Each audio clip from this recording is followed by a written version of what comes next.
but of course, we're just getting started as we now begin to review some of your thoughts to the big stories from the weekend. And Jeffrey joins me now.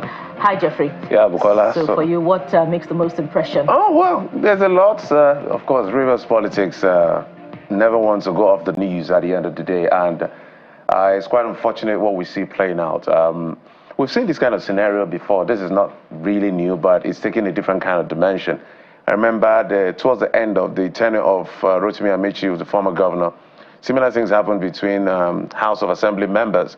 You remember the episode that involved Chidi Lloyd, Kelechi, who is in the House of Reps, and another gentleman and all of that. So we've seen this play out at this situation, but we hope that all the players will find some level of agreement and understanding to see that, look, the lives and the welfare of the Rivers people is what is important. So because the fight, you look at it, there are all kinds of speculation. It's about resource control, it's about power, it's about control, all kinds of things. So, but one thing we have now seen with a statement by the Honorable Minister of the FCT, you know, most times they absolved him and he absolved himself of the crisis between both. But this statement clearly shows that he has admitted that he's in the mix of all of this by inference for saying it was a mistake and all of that. So politics, they say, is a game. But let's say what you are saying. Tinubu's tax reforms not to frustrate Nigerians. That's according to the Vice President, Kashim Shettima.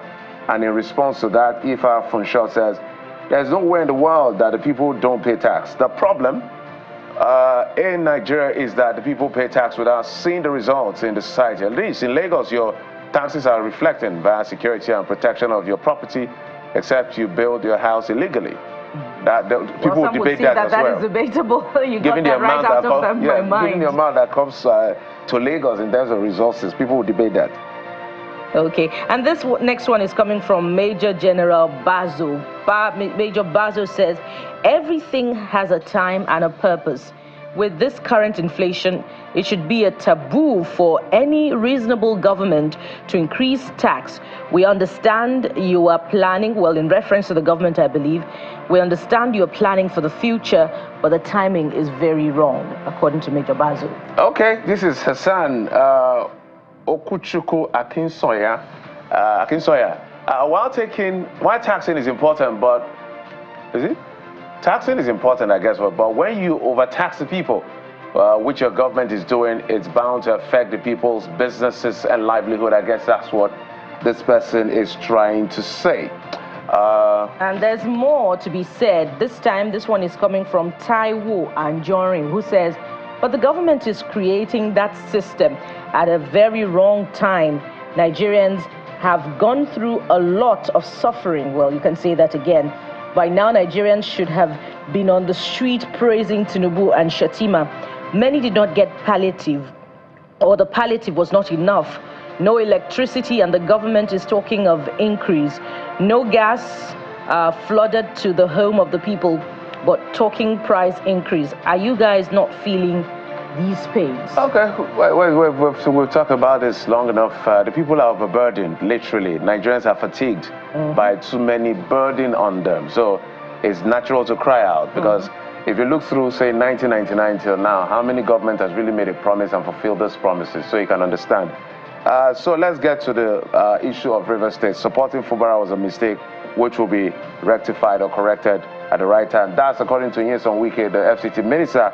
And Charles Edina Kuro says, Rivers State does not need all these sermons. There is a sitting governor, allow him to concentrate and serve the people of the state. Well, this next one is from Bad Lieutenant, who says, Wike should understand that power is a game of turn by turn. He has completed his tenure and should leave Fubara alone and focus on his own business. Well, your views are well taken. All right. Bad Lieutenant. Away from River State, maybe we'll head to EFCC stopping dollar transaction at foreign embassies in Nigeria. The EFCC, they've been at it quite a bit right now. And Ogunjobi Jacob says, long-awaited decision. Nigeria is getting better. We will get there gradually. Well, if that's the bane of the problem, really, then that would be a long-awaited decision. But we've been at this, there's been a back and forth. Well, the Naira will gain after an EFCC activity, and then again, it will weaken again against the dollar. So there must be clear policy initiatives with expected outcomes that would, sustain the strength of the Naira. There's a lot around it that the fundamentals have not been fixed. So no matter all of this, these are like, would I call it smoke screen or just beating around at the surface? Yes, at the surface. Yeah. There are major issues to be dealt with, and all of this will sort itself out. Kunle for real says, how can this policy tackle the devaluation of Naira? The needful is yet to address. The needful is yet to be addressed. I guess that's what he wants to say. One of the needful things to be done by the Nigerian government, we shall benefit from. Okay, maybe you correct what you're saying, but some things need to be done. For us to get what we want to achieve with this Forex issue.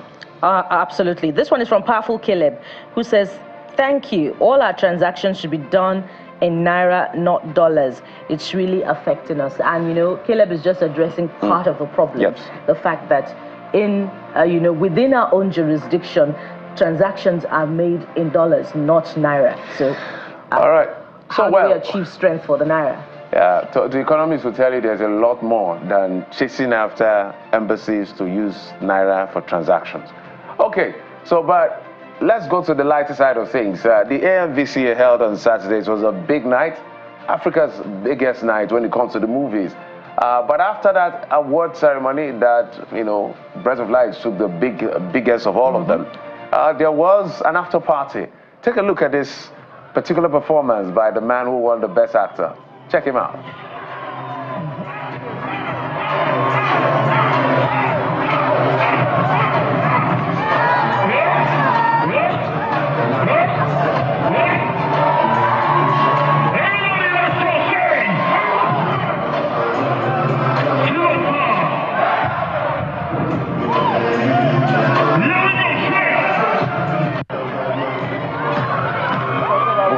A true thespian, not just in acting, but, beautiful. All around. That was beautiful. I was watching that like, oh boy, this is really great.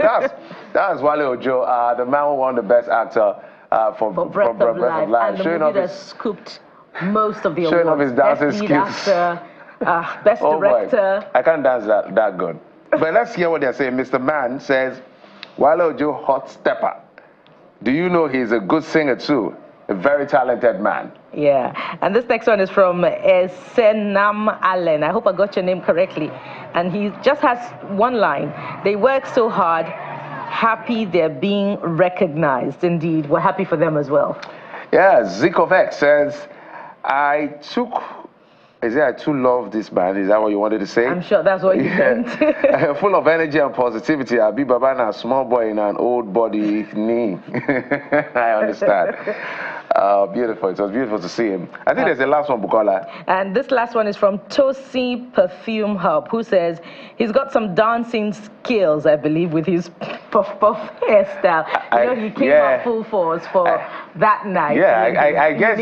Hairstyle. I guess it's on his set, because I saw a couple of people with some hairdos and all of that. So perhaps they just left the set for their biggest night. This is what we're talking about. When is your biggest night? Whether you're winning or losing, come on, show up. And if you win like Wale Ojo, get to the dance floor at the after party and kill it with those beautiful steps. Congratulations to all of them. But hey, that's not all. We're going to talk about this towards the end of the show. But we'll switch gears now to some of the big issues across the country.